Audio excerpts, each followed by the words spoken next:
भगवान नंदीश्वर सनत कुमारों को ये ज्योतिर्लिंग की महिमा बताते बताते कहते हैं, देखो सनत कुमारों, कामरूप प्रदेश के जंगलों में एक राक्षसी निवास किया करती थी। इसका नाम था करकटी। और कामरूप प्रदेश के जंगलों में जो लोग निवास करते थे ये आसुरी प्रवृत्ति के हो चुके थे। ये उठ करके क्या करते, सवेरे प्रातः उठ करके खड़े होते, बिना नहाए धोई भोजन कर लेते। इन्हें भजन पूजन से कोई मतलब था ही नहीं। भोजन कर लेते, अपने सांसारिक कार्य में प्रवृत्त रहते, जीव हिंसा करते, पशुओं की तरह अपने जीवन को बिताया करते थे। इसी जंगल में ये करकटी नाम की राक्षसी रहा करती थी महाराज। और इस क्षेत्र का एक राजा था, उसका नाम था राजा सुदक्षण। ये बड़ा भगवत भक्त था, महादेव का भक्त था। इसकी जो पत्नी थी वो भी शिव भक्त थी, उनका नाम था सुदक्षणा। ये धर्म पूर्वक अपने जीवन को जिया करते थे। लेकिन यदि कोई धर्म पूर्वक अपने जीवन को राजी राजी बिताता है ना, तो जो आतताई लोग होते हैं, जो दुष्ट प्रवृत्ति के लोग होते हैं, उन्हें ये अच्छा नहीं लगता। उनसे हमारा धर्म पूर्वक जीवन जीना पसंद नहीं आता, उन्हें रास नहीं आता। अब ये करकटी जो थी, ये कुंभकर्ण की पत्नी थी महाराज। कुंभकर्ण जब मरा, इसका अंश इसके गर्भ में था। इसने जब एक बालक को जन्म दिया, इसका नाम भीम रखा।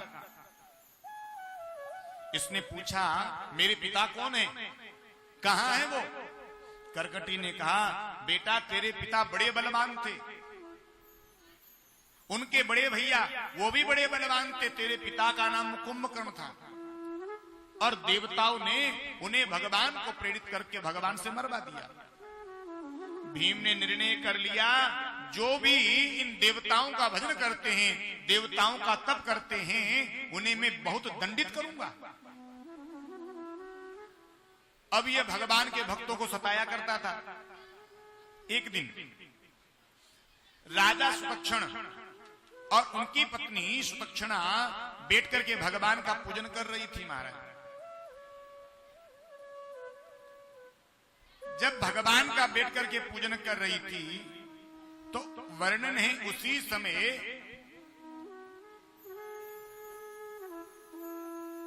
ये भीम वहां पर पहुंच गया। भीम ने इन दोनों को जब पूजन करते हुए देखा, दोनों को बंदी बना करके जेल में डाल दिया। इन दोनों को उन्हीं के राज्य में बंदी बना करके डाल दिया गया। उनके राज्य पर इसने कब्जा कर लिया।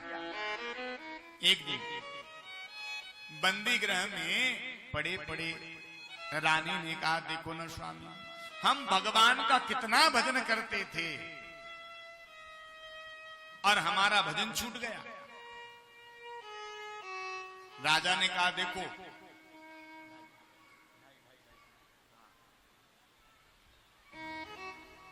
राजा ने कहा, देखो भगवान महादेव के भजन के लिए किसी सामग्री की आवश्यकता नहीं है। बताओ, भजन करने के लिए कहीं की सामग्री की आवश्यकता है? हमें तो भगवान का भजन करना। दयालु देव हैं, इतने दयालु देव हैं कि भगवान महादेव की तो यदि मानसिक पूजा भी यदि कर ली जाए, तो भगवान महादेव उस मानसिक पूजा से ही प्रसन्न हो जाते हैं। और मानसिक पूजा के संदर्भ में आदि गुरु शंकराचार्य ये कहते हैं, यदि मैं महादेव आपके लिए कुछ भी न कर पाऊं, तो जो मैं पैदल पैदल चलता हूं, उसी को ही आप अपनी परिक्रमा स्वीकार कर लेना। लीजिए,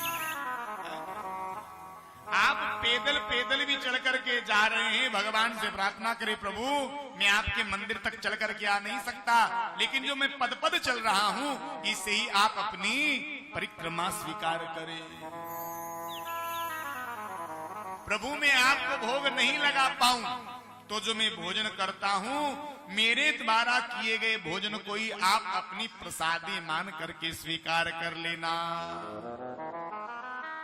प्रभु यदि मैं कभी आपका ध्यान नहीं लगा पाऊं तो जो मैं सोता हूं विश्राम करता हूं मेरे विश्राम को ही प्रभु आप अपना ध्यान स्वीकार कर लेना।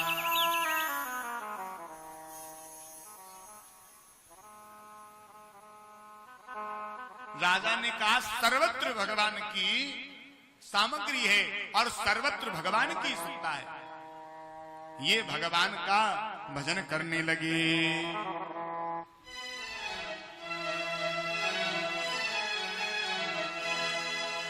त्रिपुरारी